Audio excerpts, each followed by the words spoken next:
Praise the Lord. கர்த்தருடைய பரிசுத்த நாமத்துக்கு மகிமை உண்டாவதாக. ஆண்டவராகிய இயேசு கிறிஸ்துவின் திருநாமத்தினாலே அனைவருக்கும் ஆண்டவராகிய இயேசு கிறிஸ்துவின் உயிர்த்தெழுந்த திருநாள் நல்வாழ்த்துக்கள். இன்றைய பொழுதிலே ஆண்டவர் ஏன் விசேஷித்தமானவர், உலக வரலாற்றிலே செயலாற்றுகிறவர் ஆண்டவராகிய இயேசு கிறிஸ்துன்னு சொன்னால் அவருடைய கல்லறை மட்டுமே திறக்கப்பட்டிருக்கிறது. புதைக்கப்பட்ட கல்லறைகளிலே, எரிக்கப்பட்ட கல்லறைகளிலே அவருடைய கல்லறை மட்டுமே திறந்திருக்கிறது. உயிருள்ள மனிதனாய் ஆண்டவர் அநேகருக்கு வெளிப்படுத்தி அற்புதங்களையும் அடையாளங்களையும் செய்தார் என்று வரலாறு சொல்கிறது. எனக்கு அருமையானவர்களே, இன்றைய பொழுதிலே மத்தேயு செய்தி நூல் 28ஆம் அதிகாரம் 5, 6, 7 வசனத்தில் பார்த்தீங்கன்னு சொன்னால் ஆண்டவர் ஸ்திரீகளை தெரிந்து கொள்கிறார். ஸ்திரீகள் வராங்க.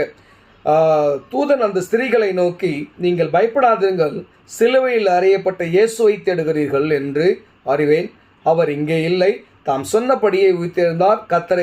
கத்தரை வைத்த இடத்தில் வந்து பாருங்கள் சொல்லிட்டு தூதன் அவர்களுக்கு சொல்கிறார். அவர்கள் இந்த கல்லறையை நோக்கி வராங்க. கல்லறை யார், இந்த கல் எப்படி எடுப்பாங்க, ஆண்டவருக்கு நம்ம இந்த 3ஆம் நாளிலே நம்ம இதை செய்யணும், ஏதோ அவங்களுடைய யூத பாரம்பரிய மாதிரி ஏதோ செய்யணும்னு சொல்லி. ஆனால் தூதன் அவர்களுக்கு சொல்கிறார், நீங்கள் பயப்படாதீங்க, ஆண்டவராக இயேசு கிறிஸ்து அவர் சொன்னபடியே, தாம் சொன்ன வார்த்தையின்படியே உயிர்த்தெழுந்தார். எனக்கு அருமையானவர்களே, ஆண்டவர் இந்த உலகத்திலே சொன்ன எல்லா சொற்களும் நிறைவேறப்பட்டிருக்கிறது. அவருடைய பிறப்பு, இறப்பு, உயிர்த்தெழுதல் எல்லாமே, அவர் செய்த அற்புதங்கள் எல்லாமே.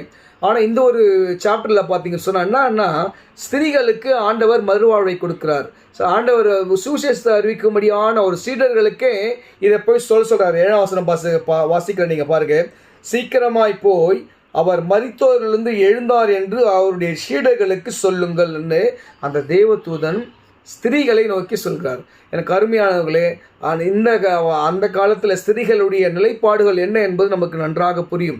ஆனால் ஆண்டவர் அந்த கட்டை உடைக்கிறார். அந்த சமுதாயத்தில் ஸ்திரீகளுக்கு ஒரு அந்தஸ்தை ஏற்படுத்துகிறார். ஒரு அந்தஸ்தை ஏற்படுத்தி இந்த நற்செய்தியை அறிவிக்கிறதான ஆண்டவர் உயிர்த்தெழுந்தார் என்ற அந்த நற்செய்தியை அறிவிப்பதற்கு ஸ்திரீகள் தெரிந்து கொள்ளப்படுகிறார்கள். அவர்கள்தான் சீஷர்களுக்கு அறிவிக்கிறாங்க. அவங்க சொல்லி அனுப்புகிறார். தேவதூதன் சொல்கிறாரு, நீங்கள் போய் அந்த சீடர்கள் எங்கே அவர் காணுவார்னு சொன்னால் சொல்லுங்கள், உங்களுக்கு முன்னே கலிலேயாவுக்கு போகிறார், அங்கே அவரை காண்பீர்கள், இதை உங்களுக்கு சொல்கிறேன் என்று சொல்கிறார். நீங்கள் போங்க, நீங்கள் போய் அறிவிங்க, உங்களுக்கு முன்னாடி ஆண்டவர் எங்கே போவார், கலிலேயாவுக்கு போவார், அங்கே நீங்கள் அவரை பார்ப்பீங்கன்னு சொல்கிறார்.